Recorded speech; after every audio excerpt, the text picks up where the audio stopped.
Hello, everyone, and thank you for joining us for another GHR Talks Live, where we speak with industry professionals as well as Georgia local talent. Today's sponsor is the Miles Neiman and Publicity Marketing Management Company. If you are interested in marketing and publicity services geared towards the film and entertainment industry, please schedule an appointment because we would love to hear from you. And today we're speaking with healthcare tech founder of Synergy Plus, global goodwill humanitarian and award-winning journalist Tamisha Burgess. And I see that she signed in. Let's go ahead and bring her in.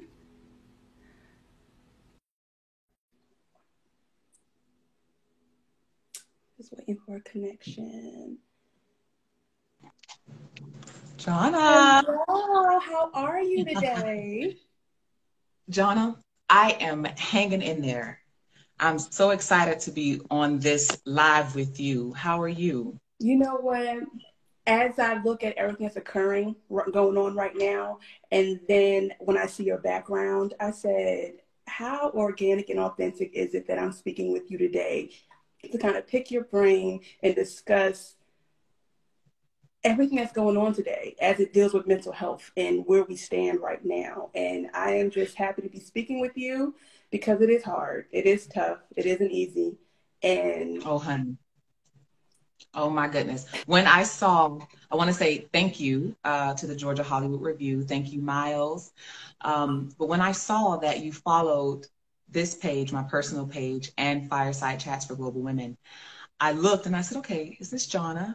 And I looked at your page. And when I saw Sun, Moon, Rising, I knew that this was a conversation that was going to be so powerful. oh, I love it. So this is amazing. And you're absolutely right. This is perfect alignment for where we are right now. So I can't wait to chat. Oh, absolutely. So, Yeah. looking over your history, you're a healthcare tech founder, a global goodwill humanitarian, award-winning journalist, a mental health advocate. Can you tell us about your journey into your purpose and platform? Well, let me start with this, right? So I'm a valuable public service provider, right? And what I mean by valuable is anybody who provides a service that is valuable to their community, right? To their community, to society, to the world. So, like many other valuable service providers, right? I created a software company to support IDD professionals that oversee the special needs industry. Okay. I created a platform for women where I get to speak to phenomenal women around the world called Fireside Chats for Global Women, right? So much like speaking with you right now. And then I also support those on the journey of defying the odds of mental health disorders such as anxiety and depression. And I support men and women privately through a platform called Phoenix Rising Exclusives, right? So valuable public service that I offer to the world. But here's the thing, much like many other valuable service providers, and we're talking about people who are musicians, they're valuable service providers.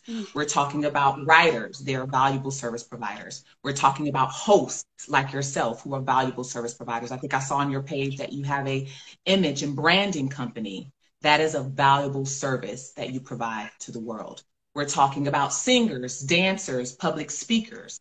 Any value that you offer to the world as a public service is your value. But much like many others who provide these supports, I am caught in the whim of my value being measured by the amount of money that I have or don't have. That is the issue, right? Yeah. So, as a valuable service provider, we are saying, okay, what you provide is only worthy if it brings in this amount of money, if you were able to raise this amount of money, if this person or these people know you. So based on that, your value is worth something. And that is the issue that I'm having along with the rest of the world Right. who's considered the have not, right? So we're living in a society where there's this perpetuated have and the have nots, right? Yeah. Those who have the so-called things that we call wealth, that we call money, are those that are being considered valuable. But those who are providing the most services are those that we consider the creators, Yes. are those who are the innovators, but are not being considered valuable and not being compensated for their value, right? Right. So the flip side of that is this. Could money truly compensate valuable service providers for what we do, for what we create, for what we innovate, for what we offer the world? Could money truly compensate the value of that? And my answer is no. Okay. So, so where I am now is the journey has been surreal. And on the journey, this is what I've uncovered for myself. This is what a lot of other men and women have uncovered for themselves.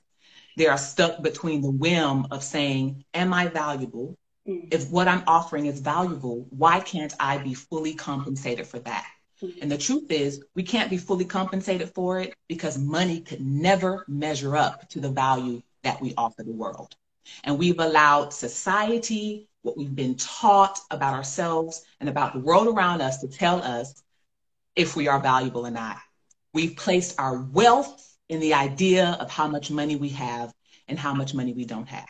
So the journey of beginning a software company, of beginning a platform for women, of supporting men and women through mental health, has been the idea of finding balance between what the world is calling valuable and what is individually valuable.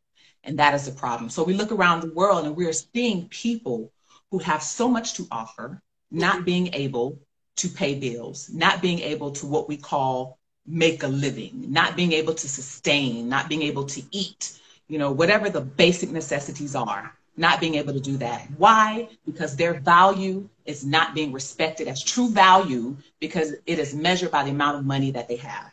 And so that's where I am. What I offer the world, what I created, how I've been able to support men and women here nationally and internationally, whether I have 1 million followers or not, whether I have $1 million or not, which I do not, right? Which I do not. Again, valuable public service, not being totally compensated. That's been the journey.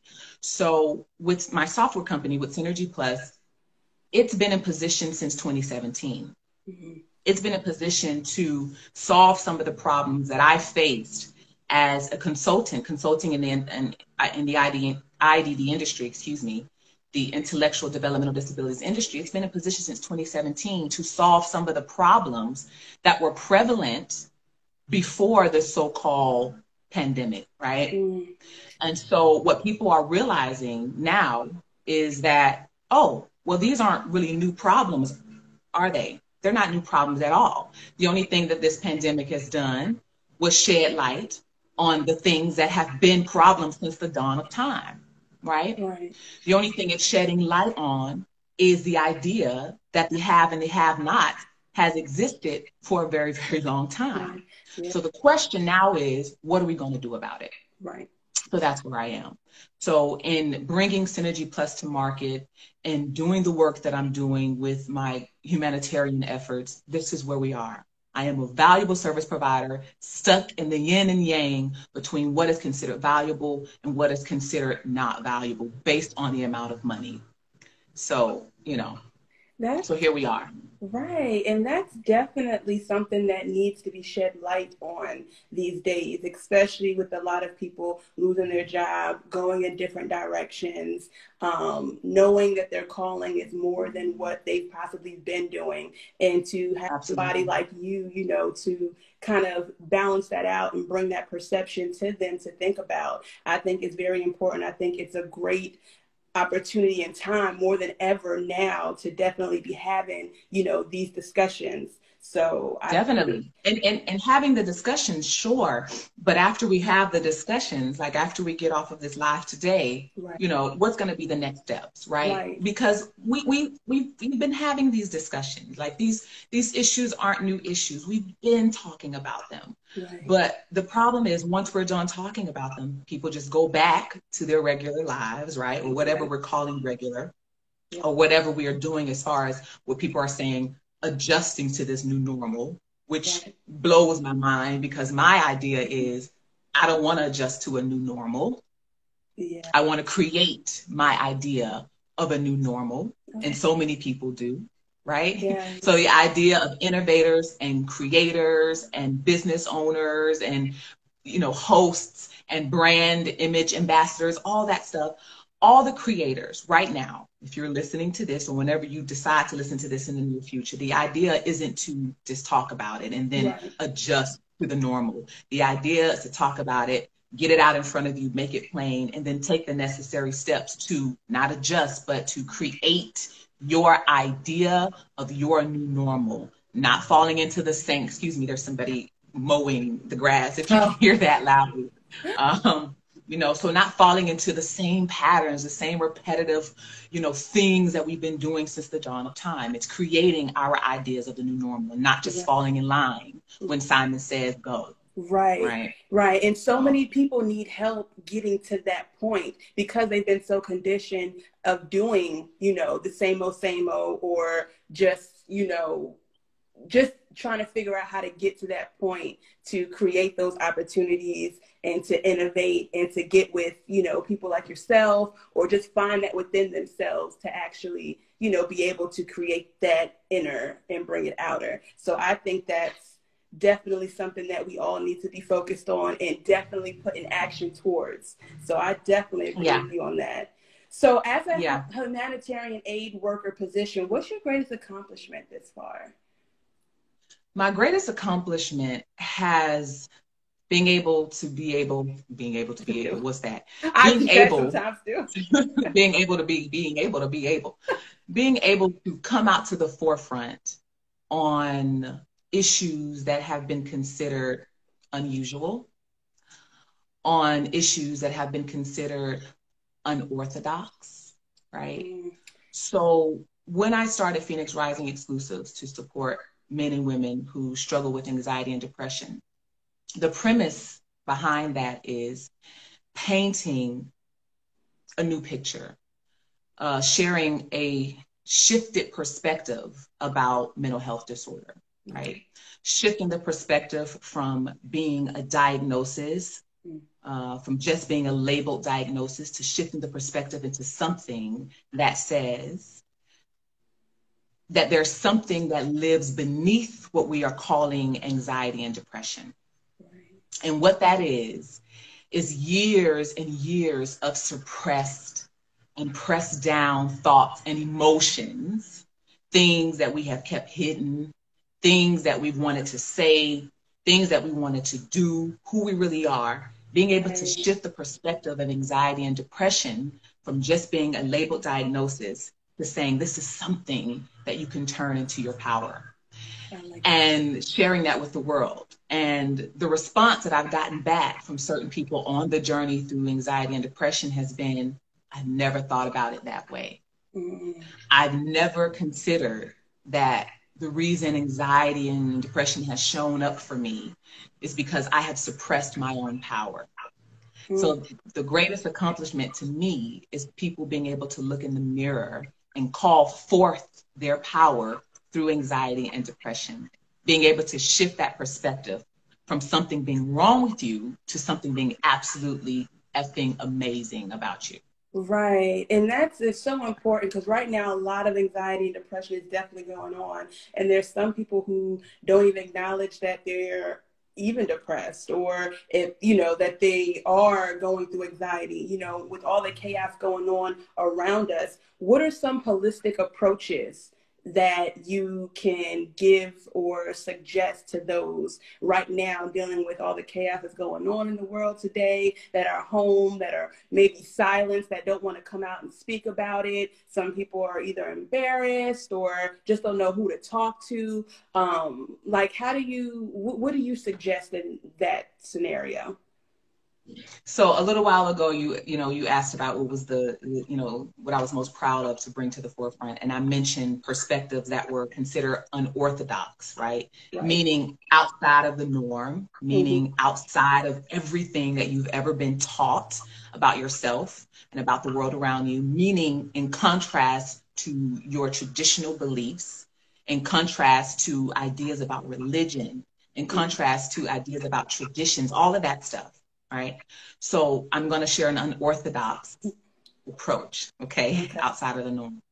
So people who are afraid to come out to the forefront and do whatever it is they know they are being called to do. If you feel you can't speak to anybody around you, the number one thing is to talk to your damn self. Yeah. Okay? Speak to yourself. There's a thing called mirror work. And if anybody's familiar with that, you can Yes. comment in this live. You're familiar with that. Okay, tell me what you know about mirror work. Just and I'll. Well, in my definition of mirror work, sometimes I feel like that's you getting real with yourself. And Yeah. sometimes you have to look at yourself and take accountability of what you're going through. And sometimes it may not be easy to talk to somebody, but like you said, you have to speak to yourself and acknowledge and notice, okay, this behavior I've been noticing about myself.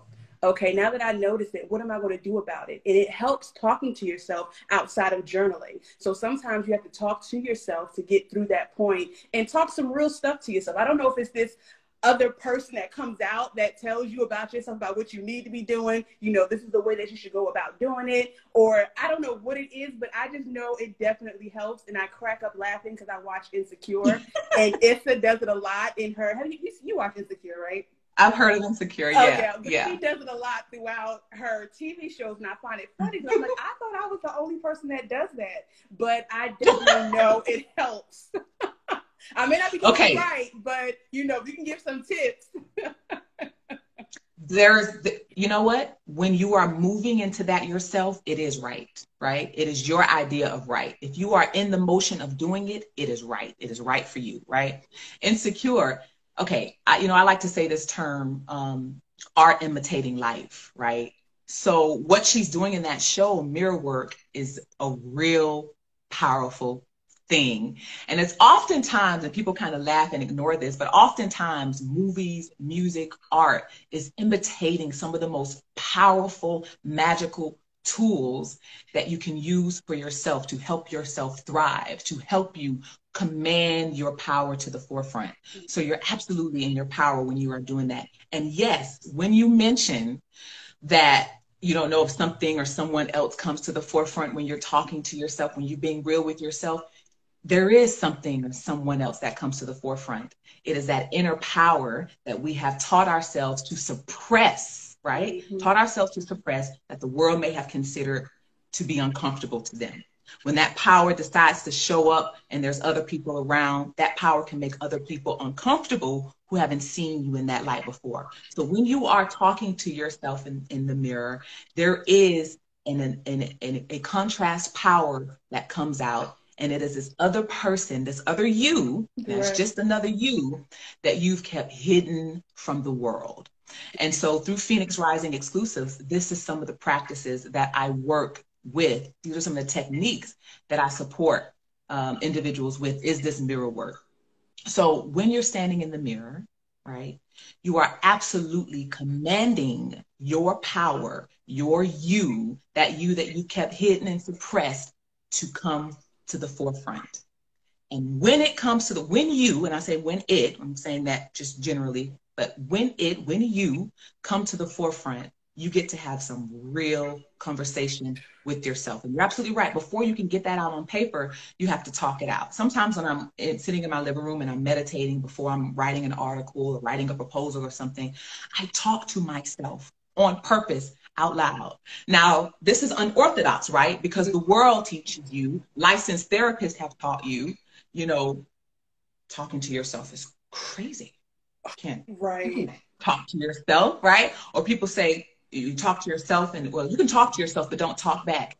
Even that is in contrast to your power, right? Even that is in contrast to your power. Absolutely talk to yourself and allow yourself to talk back to yourself. How do you expect yourself to ask yourself a question in the mirror and then not get a response? Right? Right. How do you expect to ask a question and not get a response back? So the mirror work is a number one powerful thing to do.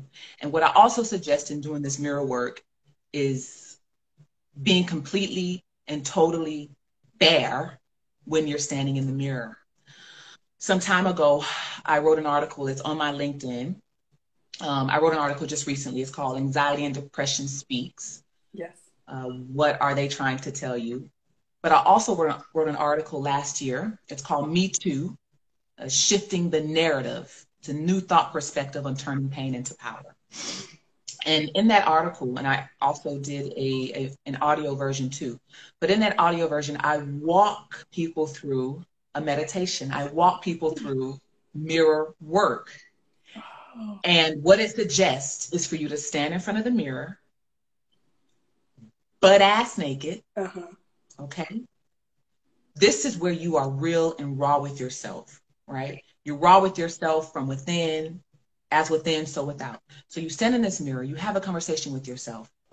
You ask yourself what you need. And a lot of the times, especially women, we've been taught to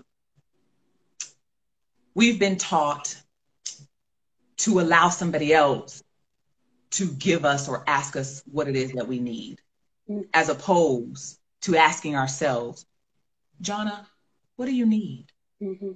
What, looking in the mirror, okay? Looking in your eyes, what do you want today? What do you need? What can I do for you, Jonna? Right?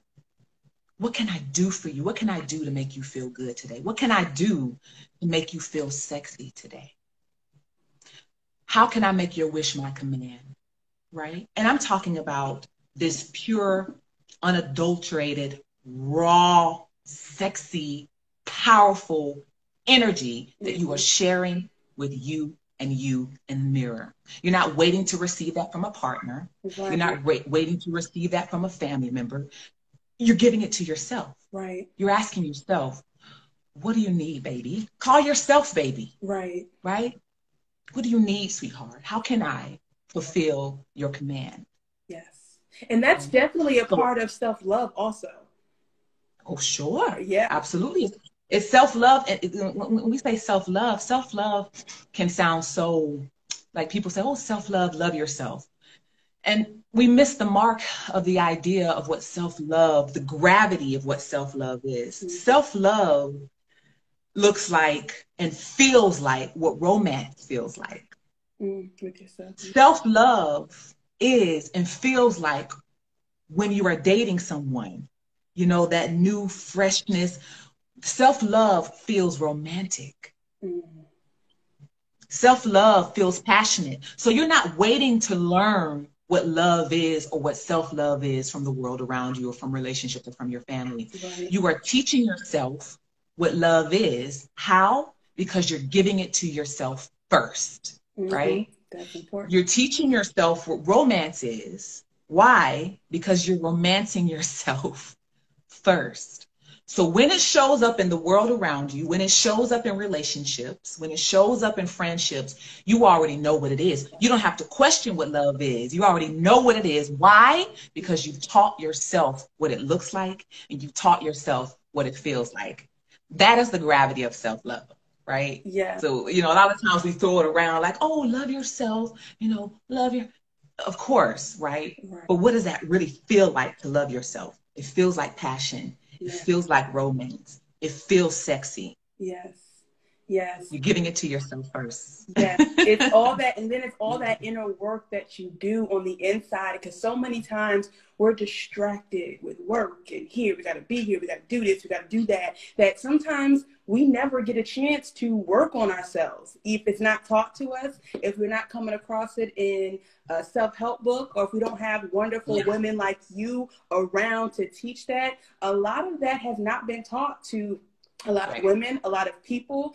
And, you know, due to everything that's going on in this stillness, that everything is stopped, this is the perfect opportunity to do that. Yeah. You know? Well, and let me say this too. Here's another, we did unorthodox perspective number one. Okay. Which is the mirror work. Talk to yourself and talk back, right? And be naked, okay? and number two, when you say we haven't been taught, here's another unorthodox perspective. We have been taught to love ourselves. And the way that we've been taught is through pain.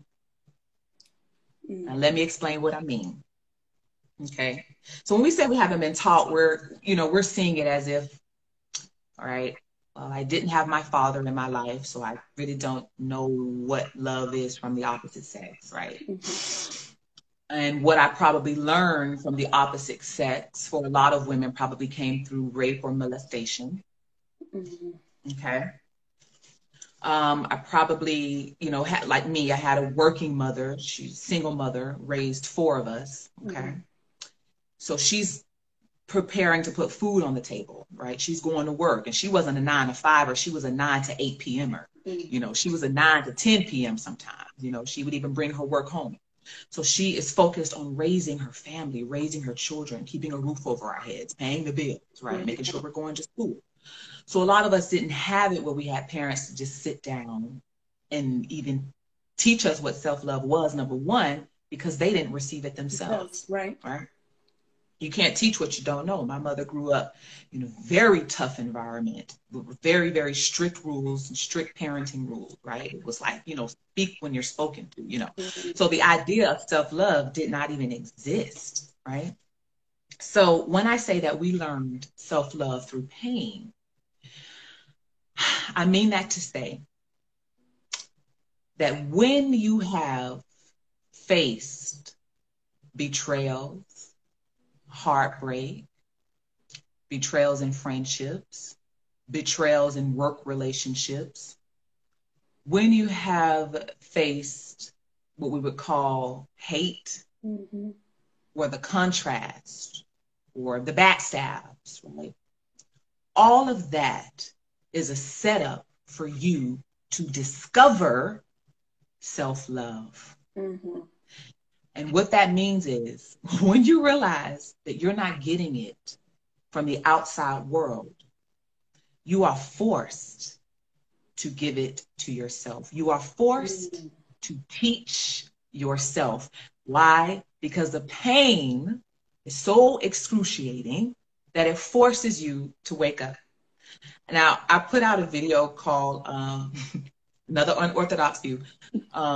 Pain is mental health supports designed to wake you up inside. Pain is mental health supports designed to wake you up inside. And so the way that we learn self-love is through pain, this brokenness being cracked open, like so much so, right? Because pain is like this crack open, this broken heart, this brokenness in your soul, this brokenness in your life, right? In your emotion. So through this crack open, right, through this brokenness, and this idea is not for everybody. This is for those on this journey of shifting perspectives in their own lives, right? So when you experience pain, you're forced to teach yourself self-love because you're not getting it from around you, not getting it from the people that you call your friends or certain family members or your inner circle, right? So through this pain, through this brokenness, you are cracked open. It's the crack open, right? Like a shell. Right. And when the shell of your outer exterior is cracked open, you discover that there's something inside.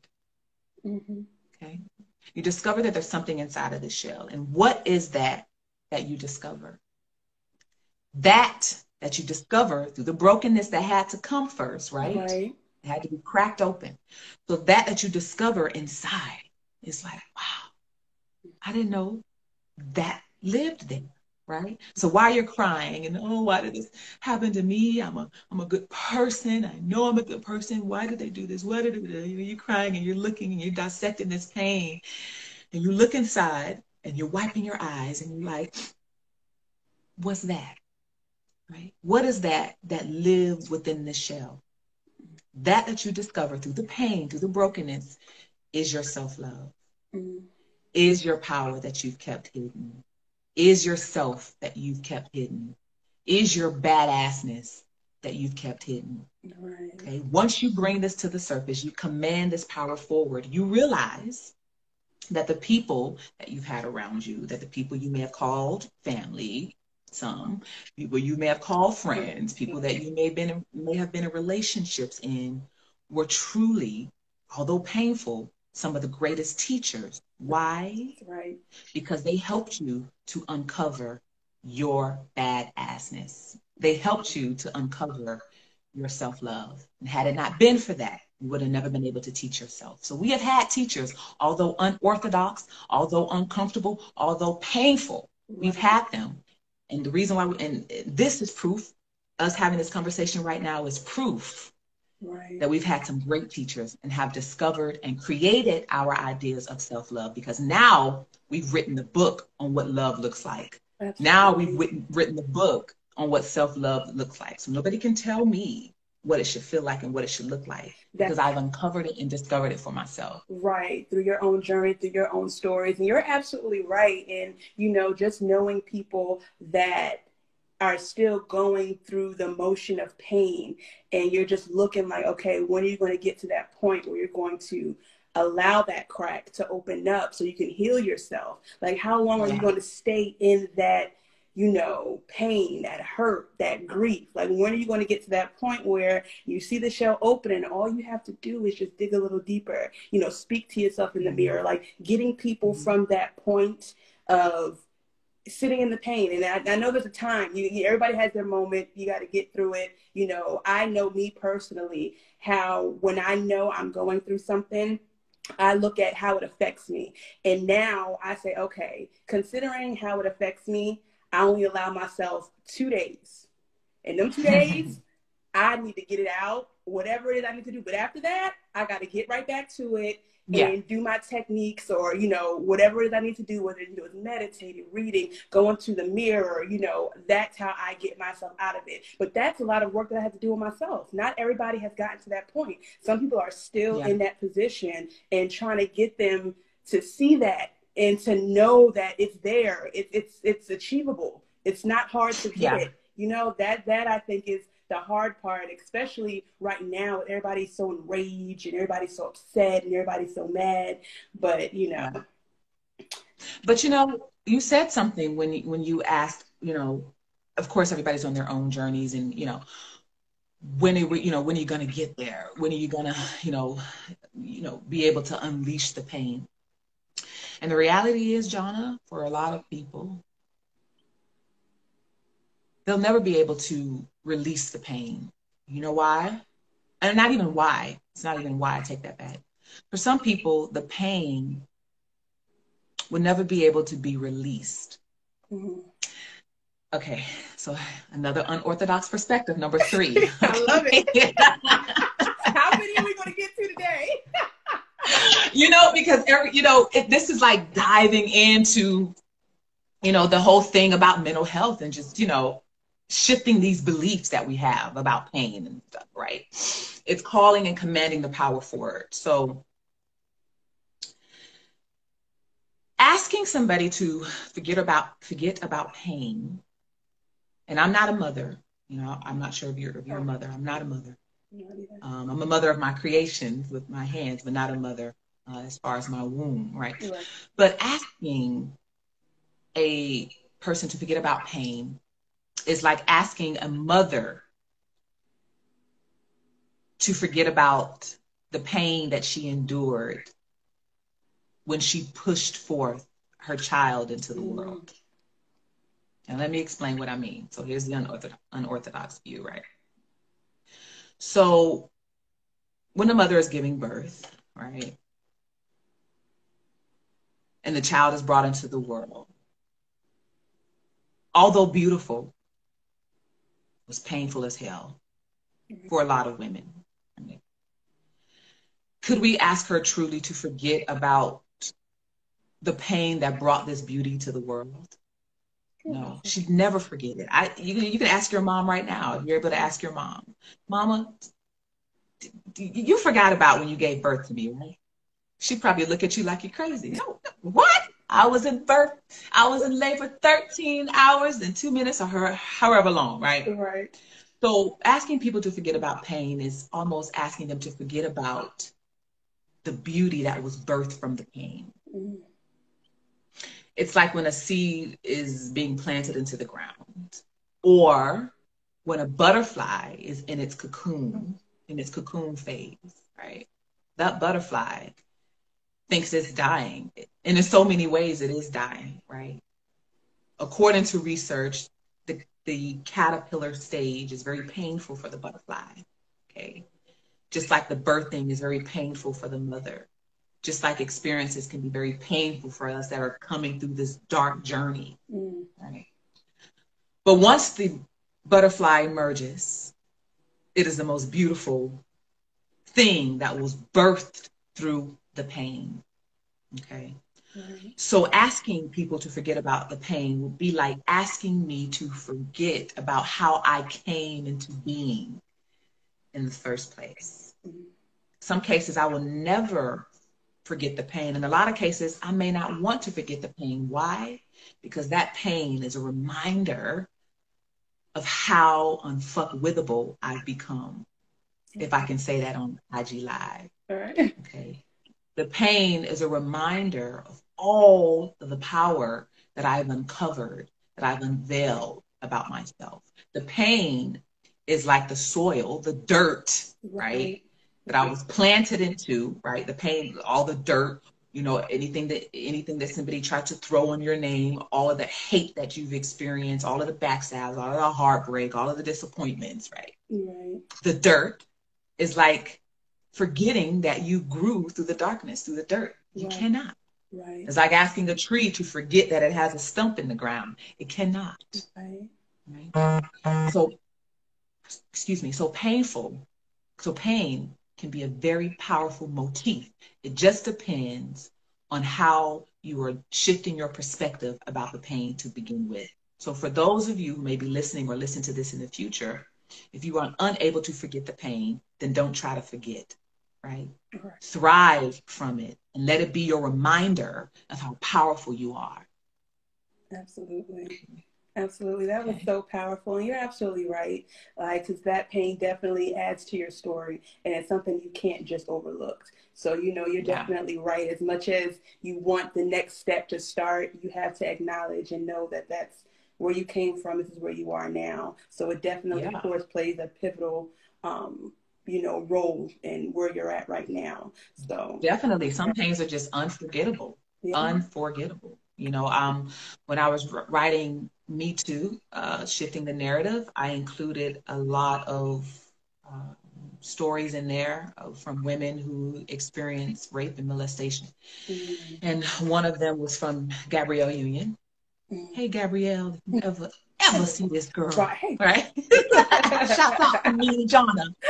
But, you know, I recounted her story, and she said something so interesting, and I'm going to paraphrase her quote, but she said, trying to forget the pain. Trying to forget the pain is like, it's like a never-ending battle of trying to push a boulder uphill, you know, or something like that. As she, you know, she recounted her rape when she was in her 20s or something like that. She was working at a Payless shoe store. And so when I read that, it stuck out to me, and I said, well, you know what? Shift the perspective on that. Don't try to forget the pain. Right. You know, allow it to be the source in which you remember how powerful you are. So. Yeah, I love that. I love that. So how do you stay creative during this time with content to get your clients to speak up about their anxiety or depression? Like, so has it been challenging or? Well, it has not been challenging only because I create content, but I'm not a content creator. So let me explain what I mean. So another unorthodox view. Okay. Number 4 or 5, I don't know where we are now. 4. But 4, okay, thank you. Okay, so you know, I create content around information that I think is important to share. So I'm not a content creator, so I don't get up and say, let me try to create this today. Let me put this content out, because I'm not a content creator. I'm very creative in the information that I share, but I'm not a content creator. So the emphasis for me is on the gold that I'm sharing through the videos that I put out, or through the articles that I write, or through the posts that I make. So I don't want people to look at the things that I put out and say, oh, this is creative content, you know, because I'm not a content creator. I am a valuable service provider. I love that. And I provide valuable information that is life-shifting for a lot of people. And so what I want people to focus on is that fact, is the information that I'm sharing, or the words that I'm saying, on, how you're moved emotionally, how you have found and uncovered your own power through what I'm saying. So it's not about trying to find creativity in what you're trying to create as far as content. It's about, what are you really saying? Right. What are you saying? What do you really want to say? What do you want to come across to the world or to your community? So it's not about trying to be creative. It's about, who are you really? What are you trying to say? What are you trying to do that inspires or empowers people to become their own, to unveil their own power? So I want people to walk away and see what I create is not about content. Right. It's about information that helps you to shift from pain into power. Right. And that is an infinite topic. Oh, yeah. I don't have to try to figure out what to create. Right. You don't have to try to figure out what to create, because you're being purposely led to say things. You're being purposely led to post things. I'm not, it's not about content. It's about the mission. The message, yeah. About, why I came to this planet in the first place through my mother's womb, why I was even born at all. And so that information is being reflected in what I put out, but not through content creation. Right. Only to allow a shift in people's perspectives. And that's infinite. It's infinite. That definitely. Yeah, you don't got to try to figure that out. Right. Have you ever, I know once all this COVID-19 stuff is over, have you ever thought about doing like any retreats with women? I have thought about it. Yes, I have thought about it. And I'm working on something through Fireside Chats for global women, right? But remember earlier I mentioned how valuable service providers, like all around the world, are in this balance of value being measured by money, right? And so because value is measured by money, there are some barriers to bringing that to the forefront, to be able to do that on a global scale, to be able to, bring that to life. And so what I'm proposing to our governments around the world, okay, to our governments, plural, around the world, all right, is look at valuable service providers and do not measure us by the amount of money in which you are considering to be valuable, okay? Look at us and yourself as a host, yourself as a brand. I believe it's brand or image consulting, right? Look at yourself and what you're doing, what everyone who are creatives and innovators are creating. And either you have the money to fund valuable service providers like us so that we can bring valuable work to the forefront that combat a lot of the issues that have been prevalent since the dawn of time, and this is one of them, right? Yeah. Either you fund us, right? Those who are humanitarians, which resources are supposed to be available for humanitarians to begin with, right? And humanitarians are people who do anything that's valuable for other humans, okay? Right. So you're a humanitarian. Anybody that's listening to this or listens to this in the future are humanitarians if you are offering valuable service to humans, okay? So fully fund us so that we can bring forth the work that you've been trying to do, but you have been unsuccessful in doing. Ooh.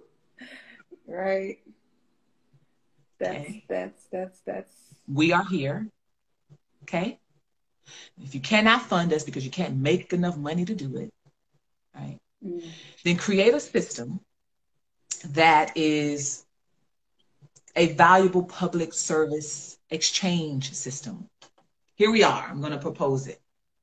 I propose to governments globally to create a system. Now, there's a physician by the name of Dr. Shiva Ayudar. Ayudar, I hope I'm saying his last name correctly. His premises and basis is about creating systems that work, right? And in creating systems that work is looking at your own body as a system, right? Looking at the world around you and what you create as a system. And so just piggybacking off of that notion of systems, what I am proposing is that our US government, that the Ethiopian government, that the Asian government, whoever governments around the world, these so-called world leaders, okay, create a system that is considered a valuable public service exchange system. So if you cannot compensate us, because again, there's really no amount of money that can compensate the value that we provide to the world. Okay. There's no amount of money that can really compensate the value that essential workers provide. Okay. There's no amount of money that can compensate the value that creatives provide by being able to inspire and motivate people through music, through dance, through art. Okay. So since you can't afford to pay us, okay, create a system, an exchange system for those who provide valuable public service to as a bartering system, as an exchange system where we provide this valuable service, and in exchange, people are taken care of. Again, anybody who is providing a valuable service to the public ought to be taken care of, right? We shouldn't try to figure out how to pay our damn bills or how to eat or how to feed our families when we are providing valuable services to the world, whether it be through content creation, whether it be through editing videos, whether it be through, if you're, a public speaker or you're a writer or, you're a videographer or you're a dancer, you have a brand company or image company, whatever it is a valuable public service that somebody wants, therefore it is valuable, okay?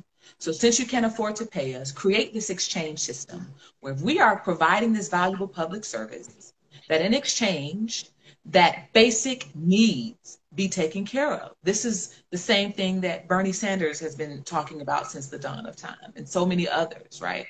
You're seeing people in chaos right now because their basic needs are not being provided for, but yet they are valuable service providers, right? They're working their asses off, okay? Creating innovation, creating systems, creating software, right?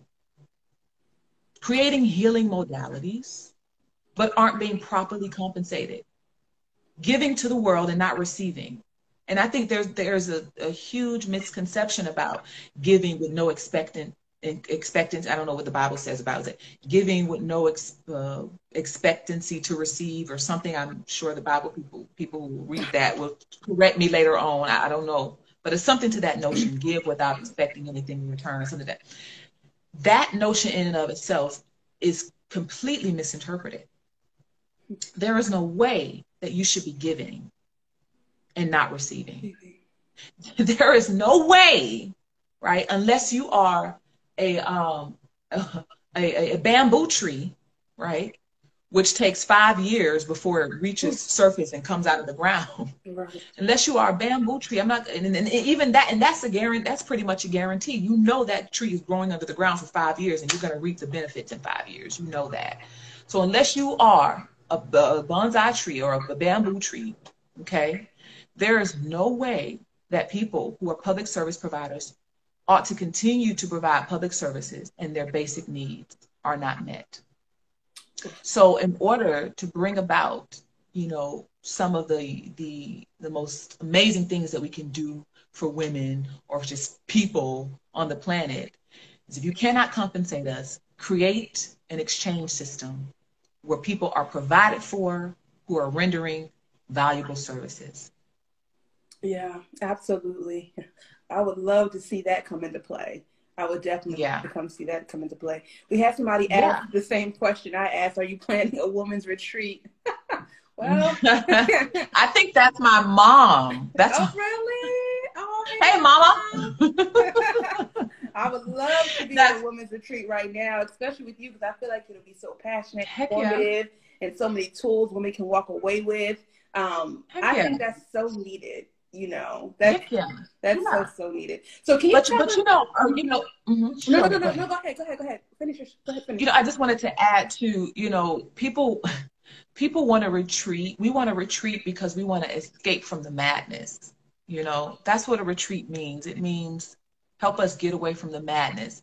And my thing is, Jonna, is creating a life we don't feel that we have to escape from. Right?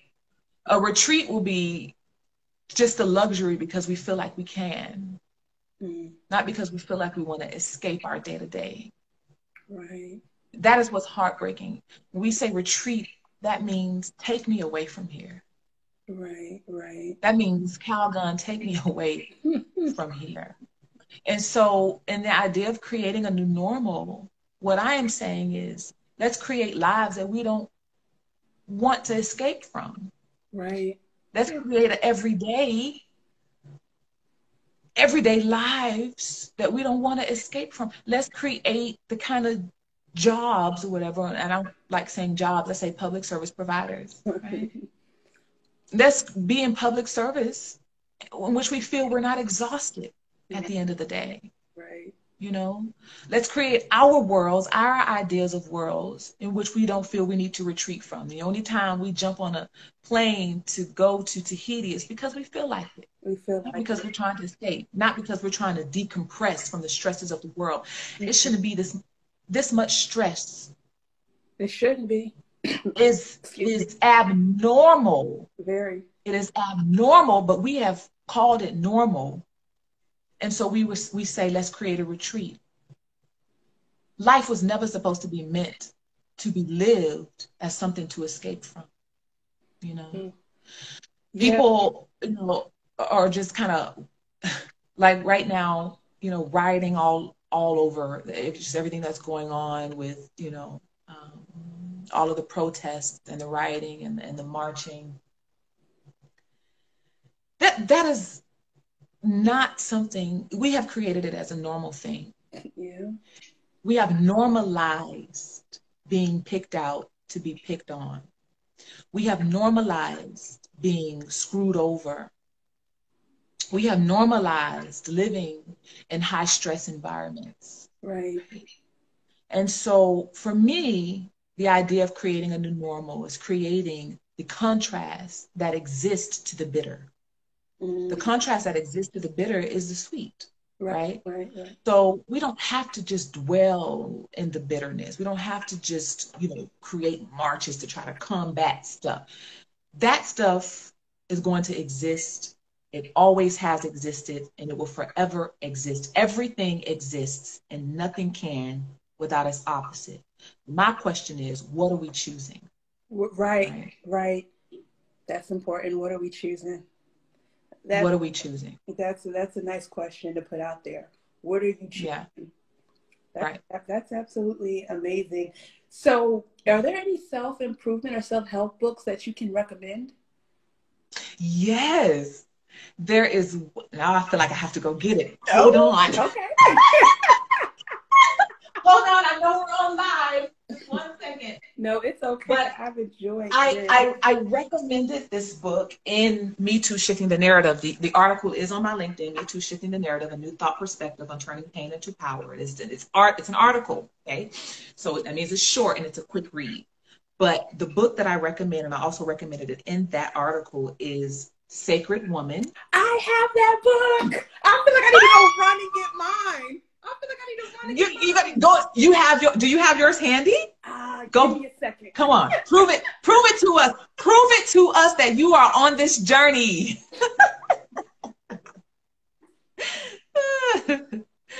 I gotta prove it to us. Yes!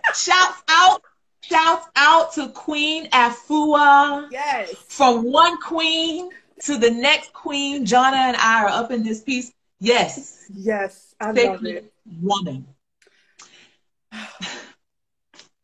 Right? That's all we can do.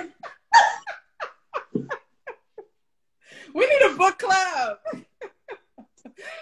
Yes. Make sure that's all we can do is, yes, we should do a book club. Actually, I know somebody who started one. She's out of California. But yes, sure, let's do it. And I want to say Queen Afua has a book club too.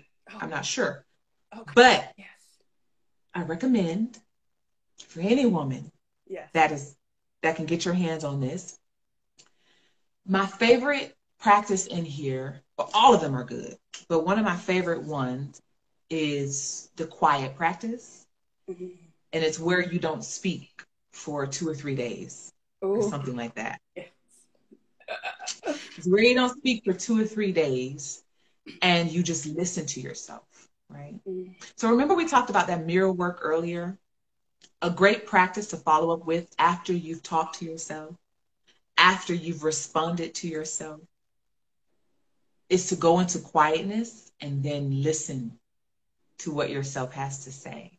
You Yes. know, feel what yourself is saying. That's one of my favorite practices in here. So yes, I recommend Sacred Woman. Oh. Fella, perhaps you can use Sacred Woman too. I don't know if she's writing a book called Sacred Man. That would be a good idea. You know, that's a great idea. Yes. Hey, Queen, remember Tamisha said it, okay? Right, John there you said go. it too. I heard it, girl. But but hey, it's a powerful read, powerful practices, and this is something that I think I've maneuvered through it at least twice. So now I just kind of jump through portions where I say, okay, let me jump. Now I know where I want to skip and jump to, and I say, okay, let me retake myself through this practice. But it's a powerful read, and I recommend anybody get your hands on it. Oh, Definitely. absolutely. So for Yes. those, Did you have it? yes. Oh my goodness, I'm not surprised though. I'm not surprised you have it either. I'm really not. So for those who know someone that can use your services, how can they get in contact with you? Because I feel like I have a few people I need to send your way.